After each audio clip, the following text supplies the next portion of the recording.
అందరికీ శుభ సాయంత్రం. కన్నుల పండుగగా ఉంది వేదిక.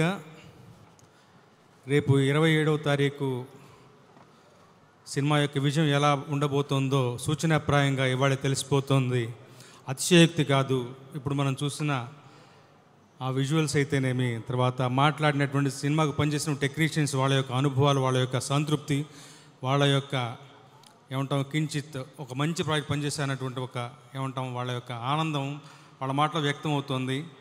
మోహన్ బాబు గారి ఇంటి మనిషిగా నాకు చాలా చాలా చాలా సంతోషం అనిపిస్తుంది.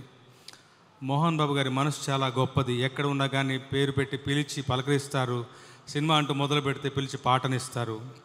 ఈ సినిమాకు నాకేం తక్కువ చేయలేదు. అతి కీలకమైనటువంటి చివరిలో క్లైమాక్స్లో వచ్చేటువంటి కథకి మంచి మూలమైనటువంటి ఒక మంచి పాటని నా చేత నాకు ఇచ్చి రాయించుకున్నారు. సింహభాగం పాటలు మా సోదరులు అశోక్ తేజ గారు రాశారు. అద్భుతంగా ఉన్నాయి పాటలు, మనందరం చూస్తున్నాం. ఈ పాటకి రిలీజ్ అయినటువంటి ఆడియో స్టీఫెన్ దేవాసి గారు అద్భుతమైన మ్యూజిషియన్, అలాగే మణిశర్మ గారు కూడా ఒక పాటను స్వరపరిచారు. సినిమా ఆడియో సంగతి అలా ఉంచితే గొప్పగా తయారైందన్న విషయం మనందరికీ ఈ పాటికి అర్థమైపోయింది.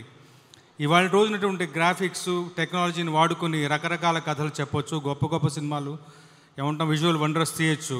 కానీ వాటన్నిటిని పక్కన పెట్టి మనదైనటువంటి ఒక కథని చెప్పాలని నిర్ణయించుకోవడం, అది ఒక భక్తి తత్వం ఉన్నటువంటి ఒక కథని, మన గడ్డ మీద నడిచినటువంటి గొప్ప జానపదాన్ని, ఒక పురాణ కథని తీసుకుని ప్రపంచం మొత్తానికి తెలియజెప్పాలన్నటువంటి మోహన్ బాబు గారి, విష్ణు గారి సంకల్ప బలం చాలా గొప్పది. ఎక్కువ మాట్లాడను. ఆ సంకల్ప బలం వల్లనే ప్రభాస్ గారి దగ్గర నుంచి, అక్షయ్ కుమార్ గారి దగ్గర నుంచి, మోహన్ లాల్ గారి దగ్గర నుంచి గొప్ప గొప్ప స్టార్ కాస్ట్, మంచి మంచి టెక్నీషియన్స్ అందరూ వచ్చి జతగూడి ఈ ప్రాజెక్టుకి తమదైనటువంటి ఒక సహకారాన్ని అందించారు. అందువల్లనే ప్రాజెక్ట్ గొప్పగా తీర్చిదిద్దబడింది. అలాగే రచయితలు కూడా అందరూ ఆకేళ్ల ప్రసాద్ గారు, ఆకేళ్ల శివప్రసాద్ గారు, తోట ప్రసాద్ గారు, బివిఎస్ రవి గారు అందరూ కూడా ముఖ్యంగా ఆయన యొక్క ట్రాక్ రికార్డ్ చూసి ఎంచుకున్నారు ముఖేష్ గారిని. ఆయన మహాభారతం సీరియల్ తీసిన మనిషి, పురాణాల మీద మంచి పట్టున్నవాడు. ఆయన తీత నచ్చి ఆయన పెట్టుకున్నారు. మొట్టమొదటిసారిగా ఆయన తెలుగులో మనకు డైరెక్ట్ చేస్తున్నారు. గొప్పదైనటువంటి సినిమా మన కళ్ళ ముందుకు రాబోతుంది, ఆవిష్కృతం అవబోతుంది మరి కొద్ది రోజుల్లోనే.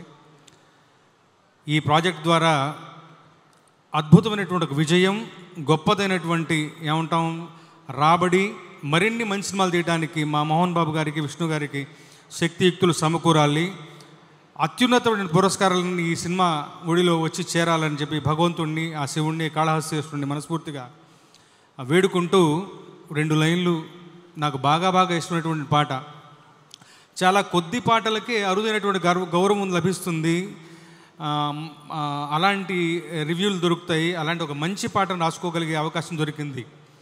తెలివి కన్ను తెరుచుకుందయ్యా, తెలివి కన్ను తెరుచుకుందయ్యా, శివలింగమయ్య మనసు నిన్ను తెలుసుకుందయ్యా, మాయగంతలు తీయ మన్ను మిన్ను కానరాక, జరిగిపాయే పాత బతుకు ఉన్న నిన్ను లెవ్వనుకుంట, మిడిసి పడితే నింతవరకు నీదయని బోధిగా పుయ్యర నా ఒంటికి, నన్నింకొక నందిగా ముడేయి నీ ఘాటికి, ఏ జనుమ వరమో నిను చేరుకుంటిరా శివ శివ శంకర.